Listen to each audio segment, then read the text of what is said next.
My friends, let's not talk about silence today. You've heard it 1,000 times already. Every video out there tells you that silence is the answer, that silence is power. And yes, you've already stepped into that phase. You've pulled back. You've gone quiet. You've stopped chasing.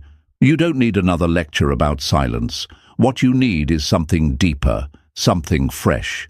Let's talk about guilt. Because guilt is the one emotion that stalks them in the dark when the noise is gone. It's not the absence of your voice that breaks them. It's the presence of their own conscience. And that, folks, is far more powerful than silence alone. Here's the truth. Human beings can run from other people, but they can never outrun themselves. They can distract themselves with parties, with new faces, with fake replacements. But when the night grows quiet and the mask slips, they sit alone with the one person they can't escape, themselves. And it's in that moment that guilt creeps in. Like a shadow in the corner of their room, it doesn't shout, it whispers. You pushed away someone real. You betrayed someone who cared. You ruined something rare. And no matter how hard they try, they can't silence that voice. Think of guilt as an echo. You throw away someone's love, and the sound of that act doesn't vanish. It bounces back. It follows them down empty hallways. It sneaks into their dreams. It appears when they see someone who looks like you, when they hear a song you once played, when they pass by a place you once walked together. That's the haunting power of guilt. It turns the ordinary world into a mirror that reflects their mistakes. They don't just miss you, my friends, they punish themselves without even realizing it.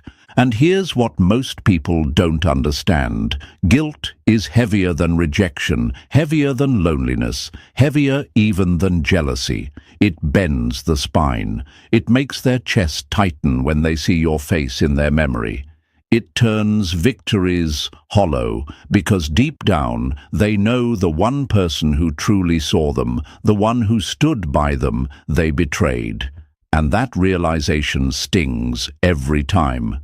Now, why is this important for you? Because once you understand guilt, you'll see the truth. You don't have to do anything extreme. You don't have to beg. You don't have to plot. You don't have to scream your worth. Their own psychology does the work for you. Guilt doesn't let them rest. Guilt doesn't let them move on cleanly. Guilt turns their mind into a battlefield, and you don't even have to lift a finger. Folks, you've been told over and over to go quiet, but I want you to realize you're already there. What you need now is to let guilt do its job. And in the next part of this guide, I'll show you the 7 subtle things you do. Not silence, but actions, ways of carrying yourself, small psychological flips that make guilt unbearable for them until they break and text you first. Remember, they don't text because they suddenly became kind. They text because guilt has eaten them alive and left them no choice. So I want you to hold this truth close. Guilt is their chain, not yours. And when they finally break down and reach for their phone, it will be because your worth became undeniable in the one courtroom they can't escape, their own mind. Say it with me. Write it in the comments. Their guilt, my power. 4 words. Your shield, your weapon, your calm. Press that like button, subscribe, and stay with me. Because once you see this, you'll never be fooled again. Number 1. Withdraw your energy. Trigger their inner alarm.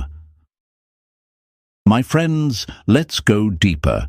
This is not about silence because you already know silence. This is about withdrawing your energy. And let me tell you, there is a massive difference between the two. Silence is simply not speaking. Withdrawing energy is taking back the power of your spirit, your attention, your care, the lifeblood you once poured into them. Carl Jung once said, "Where your attention goes, your energy flows." And isn't that the truth? When you gave them your attention, when you gave them your energy, you gave them power. They fed on it like it was oxygen. And now, when you pull it back, it's like cutting the cord to their air supply. They panic. Their inner alarm begins to scream because the guilt of taking you for granted finally reaches them. Think about it. You were once their constant. You checked in. You remembered the little details. You carried the weight of their moods, the ups and downs of their life, without asking for much in return. You filled the cracks they left wide open, and yet they dismissed it. They thought your energy was infinite, like a river that would never dry up. They assumed they could push you away, and you would still show up. But now the river has changed course. Now the flow no longer runs toward them. And let me tell you, folks, when a river dries, people realize real fast how much life it brought. What happens inside them when you withdraw your energy? Their conscience starts to wake up. At first, they try to fight it. They might tell themselves, "I don't need them." They might even try to replace you. But here's the truth. They feel the gap. Energy leaves an imprint. When someone has poured themselves into you, when someone has given you love and loyalty, you can't erase it like chalk off a board. It sticks to the walls of the soul. And when that energy's no longer there, guilt moves in like a ghost, whispering, "Why did you let this go? Why did you push them away?" Here's the tricky part, my friends. Withdrawing your energy will not feel easy. You are wired to give. You are wired to care. That is what made you valuable in the first place. And a part of you will want to keep giving, because you hope maybe one more drop of kindness will make them see. But you must stop yourself.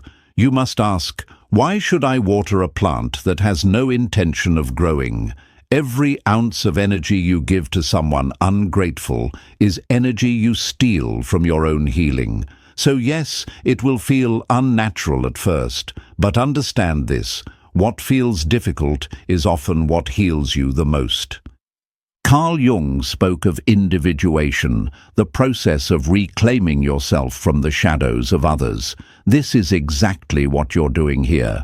You are pulling your energy out of their shadows and bringing it back into your own light.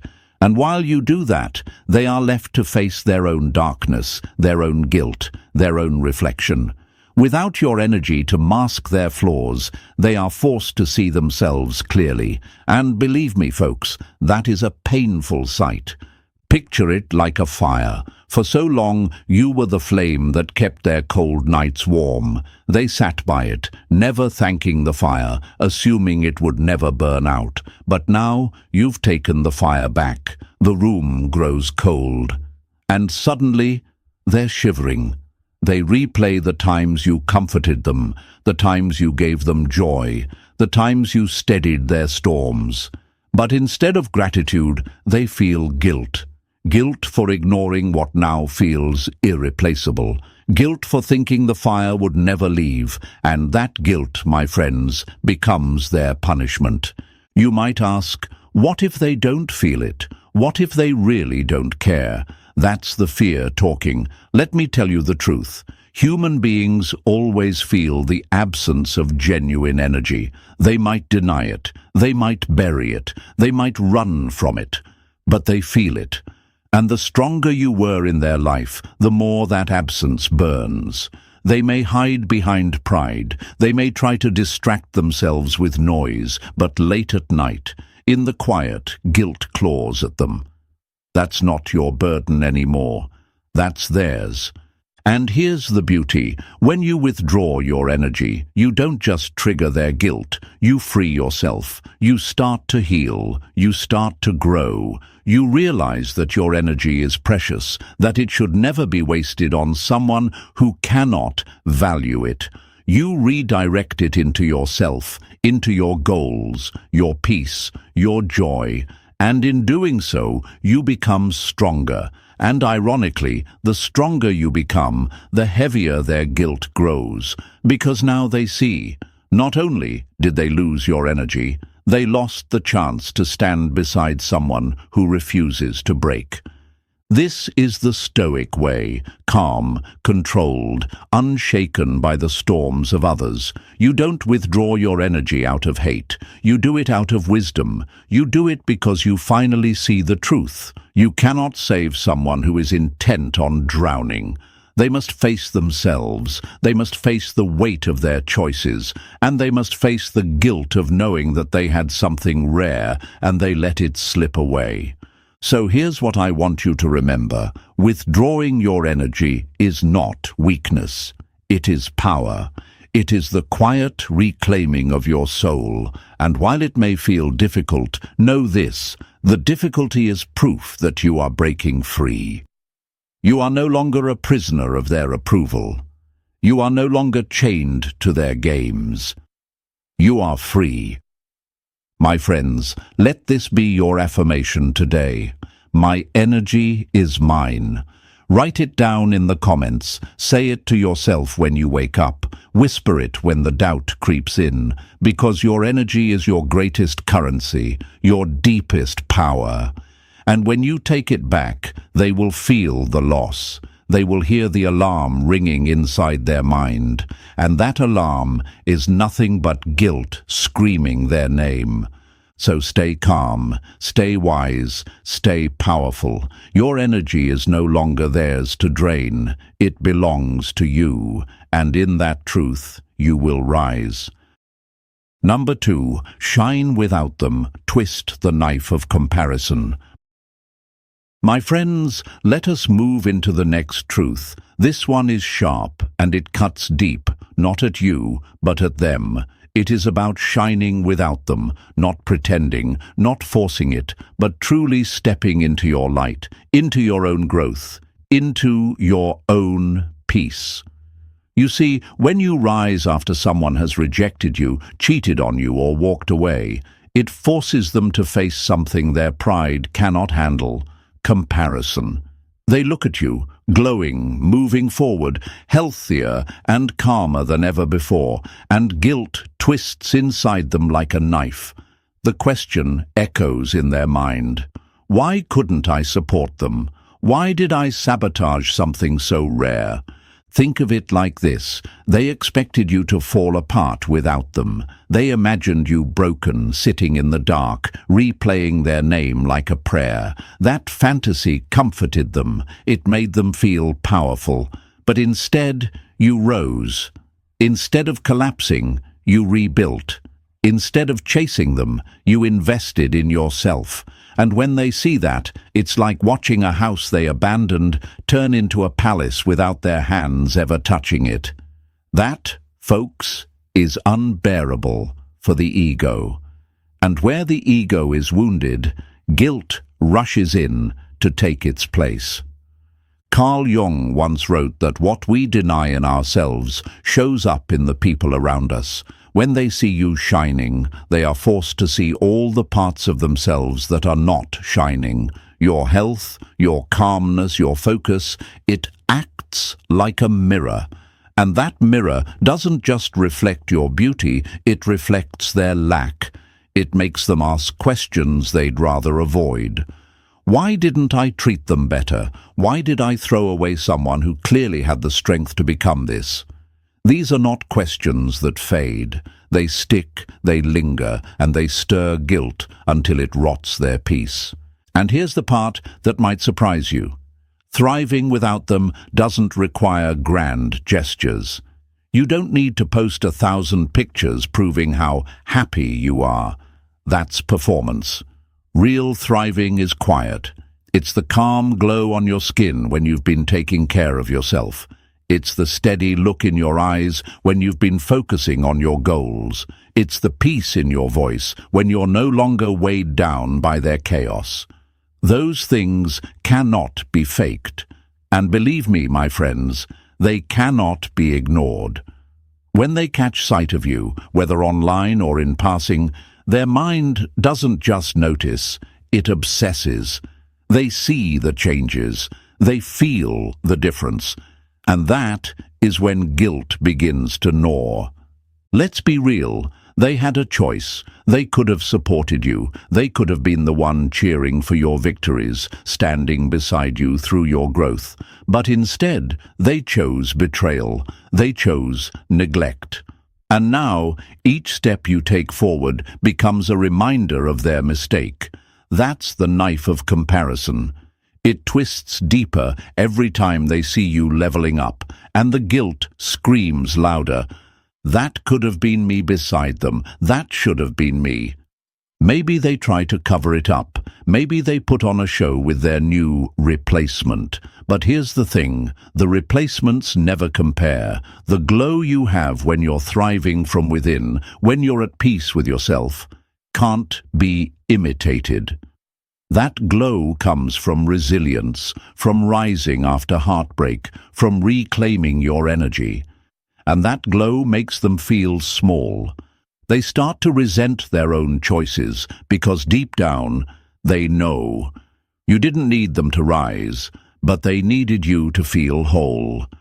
And yes, this will feel unfair sometimes. You'll wonder, why do I have to prove myself after being hurt? But let me tell you, my friends, you're not proving yourself to them. You're proving yourself to you. You're building the kind of life that no rejection can shatter, no betrayal can ruin. And in doing so, you heal, you grow, you win. Their guilt is just the echo of that truth.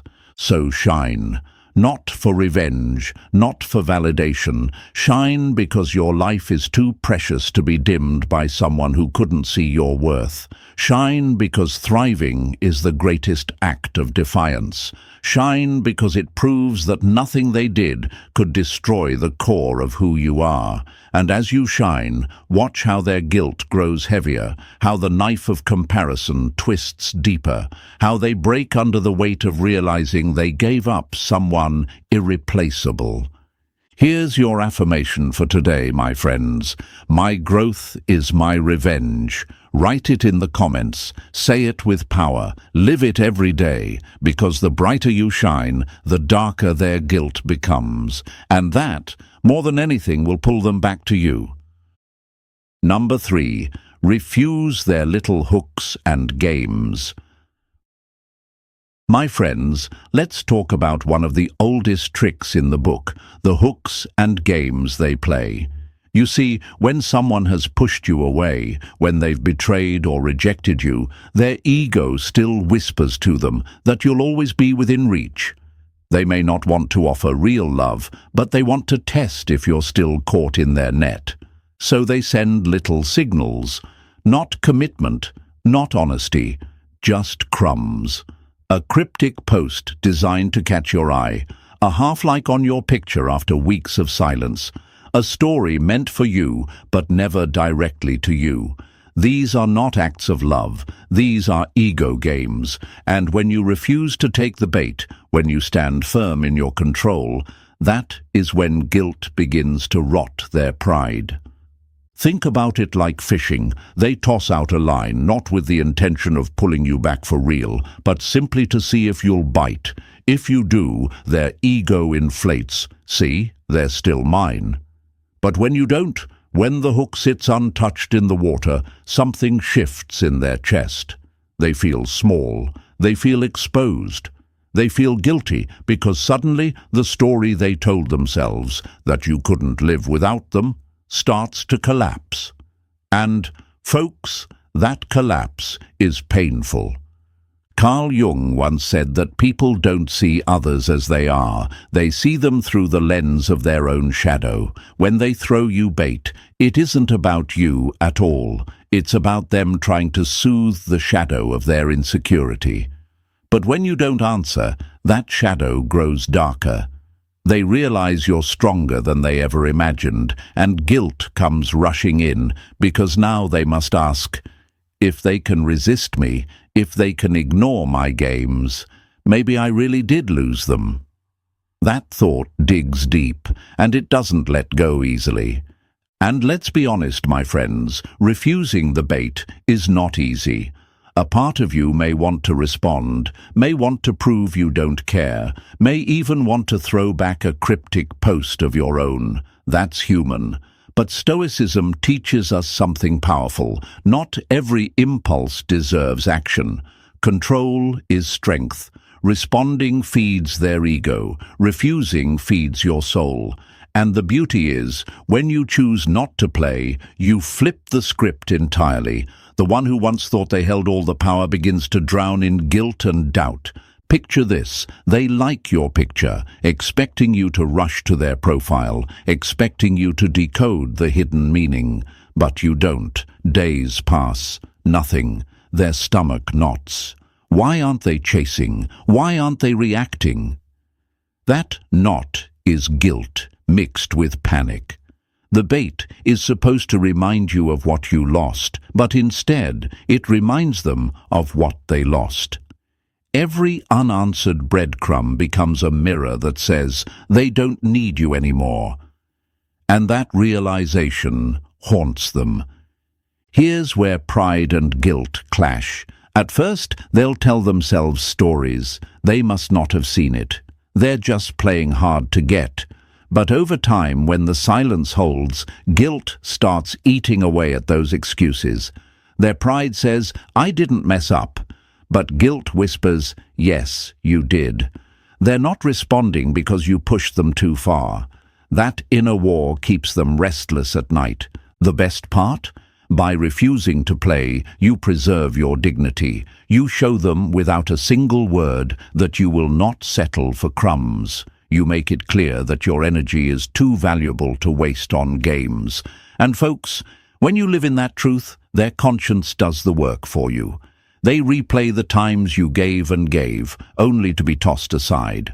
They realize you were sincere while they were manipulative, and that realization weighs heavy. That's when guilt moves from a whisper to a roar. So the next time you see a cryptic post, a sudden half-like or a fake attempt at attention, remember this: it is not love, it is bait. And the strongest thing you can do is smile inwardly, let it pass, and refuse to bite. Because your refusal says more than any response ever could.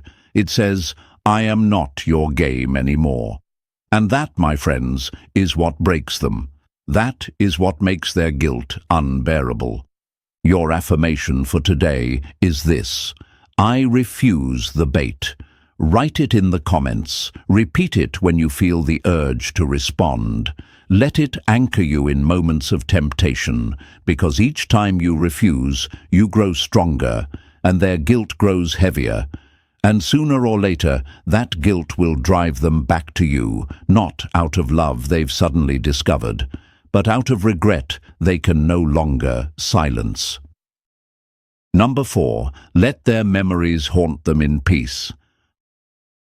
My friends, let us talk about the one battlefield no one can escape, the battlefield of memory. You see, people can run from conversations, they can block numbers, they can distract themselves with noise and faces and endless scrolling. But there is one thing they cannot run from: the memories you left behind. And those memories, my friends, do not just sit quietly in the corner. No, they grow teeth. They bite, they haunt, they turn from warm nostalgia into sharp punishment. Every song, every photo, every inside joke becomes a dagger that stabs at their conscience. And when guilt latches onto memory, it creates a prison with no walls. At first, they will try to enjoy those memories. They'll replay a joke you shared, or think about a moment where you laughed together. For a second, it feels warm, almost comforting, but the warmth doesn't last. Because right after the smile comes the sting of realization. They gave me all of that, and I destroyed it. They were there for me, and I let them go. That sting turns joy into shame, and suddenly the memory they thought would comfort them becomes their punishment. Think of it like an echo chamber. Every time they hear a song that once belonged to the two of you, the lyrics hit differently now. What once sounded like romance now sounds like loss. What once was a reminder of love is now a reminder of guilt. They can't turn off the radio because the radio lives inside their head. Jung said, "Until you make the unconscious conscious, it will direct your life and you will call it fate." This is exactly what happens here. Their unconscious guilt rises through memory, forcing them to face what they've buried. Even the smallest triggers can undo them. A cafe you once sat in, a street you once walked together, even a phrase someone else uses that sounds like you. It all becomes a haunting. And what is haunting if not the soul's way of saying, "You did wrong, and you know it"? Nostalgia for them no longer carries comfort. It carries guilt in every frame. And here's what's important. You don't have to force this. You don't have to remind them. You don't have to send old pictures or messages. Their mind does it all for you. Because when someone truly gave you love, when someone truly poured energy into you, the soul cannot forget. Even if the mouth denies, even if pride tries to bury it, the heart remembers. And when that remembrance collides with guilt, it is unbearable. They may even try to rewrite the story in their head. It wasn't that serious. They weren't that special. But memory doesn't lie. Memory keeps showing them your patience when they were cold. Memory keeps showing them your loyalty when they tested you. Memory keeps showing them how you stayed when you had every reason to walk. And that relentless replay becomes a mirror they cannot escape. Instead of seeing the past as a safe place, they see it as proof of their failure. And that, folks, is torture in disguise. Now let me ask you this. Doesn't it feel almost poetic that the same moments they took for granted are the ones that now judge them? That the same love they ignored is the very love that now haunts them? My friends, this is not revenge. This is not cruelty. This is psychology. This is the conscience doing what it was built to do. Remind us when we have failed. And you don't have to do a thing. You don't have to break your dignity by throwing their mistakes in their face. You don't have to lower yourself by begging them to remember. No, you simply let the memories work on their own. Because guilt plus memory is a fire that never burns out. It smolders, it lingers, it creeps back in at the quietest times. And eventually it becomes so heavy that they cannot carry it alone. That's when the phone in their hand feels like a lifeline. That's when they break the silence. So hear me clearly. Let them sit with their memories. Let them haunt themselves in peace. Because every laugh they recall, every touch they replay, every look they reimagine, it no longer warms them. It condemns them. And in that condemnation, guilt grows until it forces them to crawl back to you, not out of strength, but out of the weight of their regret. Your affirmation for this chapter, my friends, is simple. My memories are power. Write it in the comments. Say it to yourself when doubt creeps in. Because those very moments you once thought were wasted are now the chains pulling them back. Stay calm.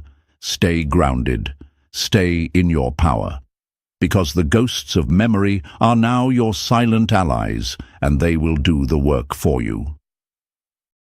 Number 5. Carry yourself with dignity. Make them the villain. My friends, here is where your true power shows. Not in shouting, not in revenge, not in proving your point, but in the calm dignity you carry. You see, most people, when they are hurt, lash out. They rage, they gossip, they throw words like daggers, trying to tear down the person who betrayed them. That's the common path. That's the weak path. But when you choose another way, when you choose dignity, you expose them without ever lifting a finger. Your silence is no longer just absence. It becomes a mirror. And in that mirror, they see the truth. They handled this with honor. I handled it with cowardice. That contrast, my friends, eats away at their pride until guilt takes over. Think of it like standing in a courtroom. You are calm, collected, graceful, presenting no need to defend yourself.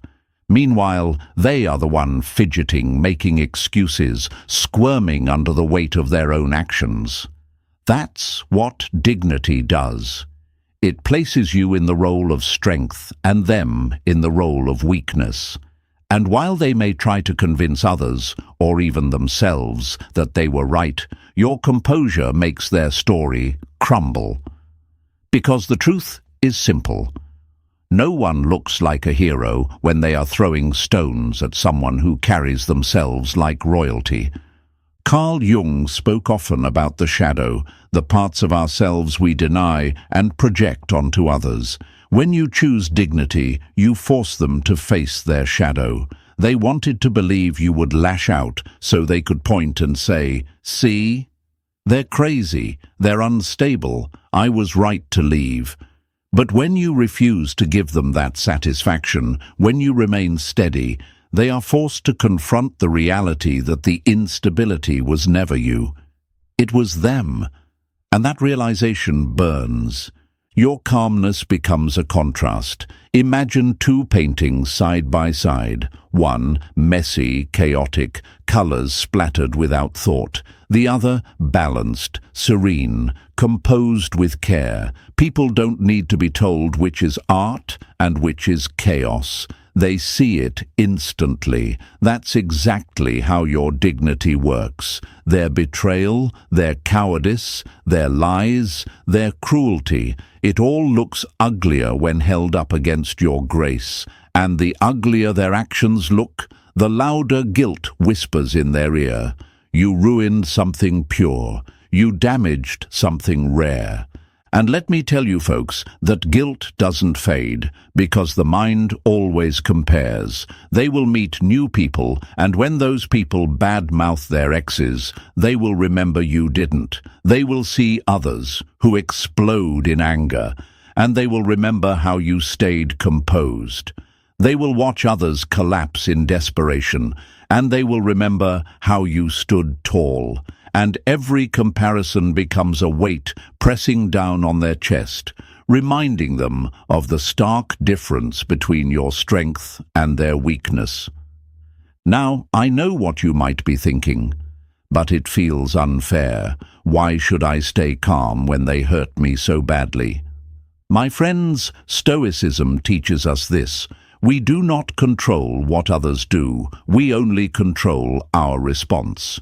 Your dignity is not for them, it is for you. It is your shield, it is your weapon. It keeps your spirit intact, and as a byproduct, it destroys them slowly, because guilt thrives in contrast. When they see the nobility in your response, they cannot escape the ugliness of theirs. And here's the poetic part. The more they try to defend themselves, the worse they look. If they badmouth you, others will see it doesn't match your character. If they try to justify what they did, their words fall flat against the weight of your calmness. Their guilt grows not only from within, but from how the world perceives the difference. People start to see the truth without you ever needing to say a word. So carry yourself with dignity, not because they deserve it, but because you do. Let your calmness be your crown. Let your composure be your proof. Because while they drown in the guilt of cowardice, you rise as the one who held your honor. And my friends, that rise is something they will never forget. Here's your affirmation for this section. Dignity is my power. Write it in the comments. Let it remind you every single day that you don't need to fight dirty. You don't need to lower yourself. You don't need to prove anything. Your calm dignity makes them the villain in their own story, and guilt will make sure they never escape that truth. Number 6. Time, the slow poison of regret.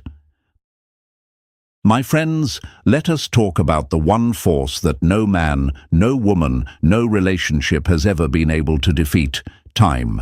Time is the slowest teacher, but it is also the most brutal judge. You see, in the beginning, when someone walks away from you or rejects you, they can convince themselves with excuses. They say, "It wasn't that serious. I'll find better. I'll be fine." And maybe in that first week those lies feel comforting. Maybe pride covers the wound. But time, my friends, has a way of stripping away illusions. The longer you stay steady, the more those excuses begin to crumble. The lies they told themselves get weaker, and the truth gets louder. That truth is guilt, and guilt doesn't vanish. It multiplies with time. Carl Jung once wrote that who looks outside dreams, who looks inside awakes, and time, slowly but surely, forces people inward. In the quiet weeks, in the empty months, they are left to look inside themselves. And what do they see there? They see the choice they made. They see the loyalty they discarded. They see the betrayal they carried out. At first, they'll try to run from it. They'll bury it under distractions, under new faces, under fake smiles. But those things fade, and when they fade, guilt remains. And guilt, when left alone with time, only grows heavier. Think of it like rust on iron. At first, it's just a small spot, barely noticeable, but as the days pass, it spreads. It eats away slowly, silently, until the whole surface is corroded. That is what guilt does. In the first days, they can hide from it. In the first weeks, they can mask it. But give it months, give it seasons, and the rust of regret covers everything. They can't touch a memory of you without feeling the corrosion of guilt on their hands. And here is the secret: your steadiness makes it worse. If you lashed out, if you begged, if you collapsed, their ego could use that as fuel. They could say, "See, I was right to leave." They're unstable. But when you remain calm, when you carry yourself with dignity, time becomes your ally. Because every week that passes without you breaking only strengthens the contrast. They see that you did not collapse. They see that you did not crumble. And in that steadiness, their excuses weaken. Their pride whispers, "You'll be fine without them." But time answers back, "Then why are you still thinking about them?" And my friends, time is relentless. At first, guilt is a whisper. Weeks later, it is a murmur. Months later, it is a roar. Until finally, it drowns them. It doesn't matter how far they run, time follows. It doesn't matter who they're with, time compares. And every day that they don't reach out, the weight grows heavier. Because the truth is this: the longer they wait, the more they realize how much they've lost. And the realization that they cannot get back those moments, that they can't undo the past, is a punishment far worse than anything you could give them. So let time work for you. Do not rush. Do not break your calm. Do not wonder why they haven't reached out yet. Understand this: time is pressing down on them, even if you can't see it. Their pride might delay them, but pride cannot hold out forever against the poison of regret. Eventually, time wears it down, piece by piece, until guilt is all that remains.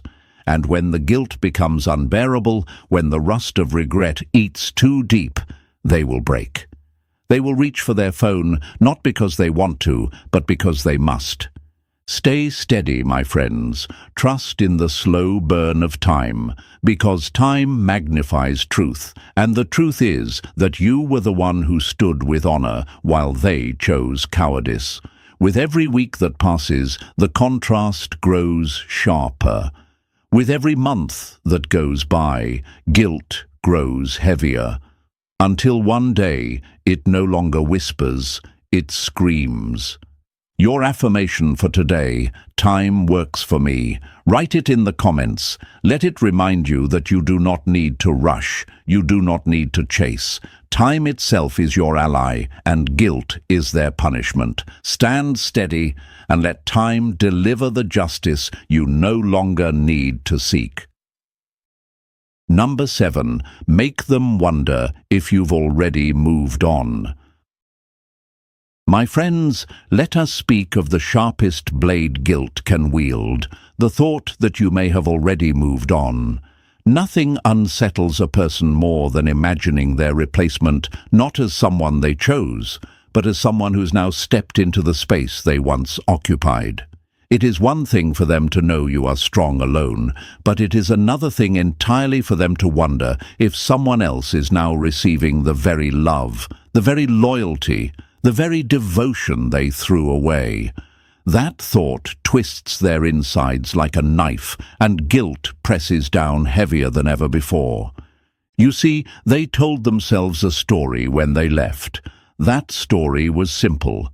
They'll always wait for me. I can come back whenever I want. They won't move on. It comforts their pride to believe you are frozen in time, stuck on them, unable to love again. But when they begin to see signs that you might not be standing still, that your life is moving forward without them, the entire story collapses. And when their story collapses, guilt rushes in like a flood. Carl Jung spoke about projection, the way we cast our own fears outward when we cannot face them within. This is exactly what happens here. They begin projecting their guilt into fear. What if someone else now makes them laugh the way I once did? What if someone else is holding the hand that should have been mine? What if I was the villain who gave away something priceless? Each question stabs, and each stab is guilt reminding them of their mistake.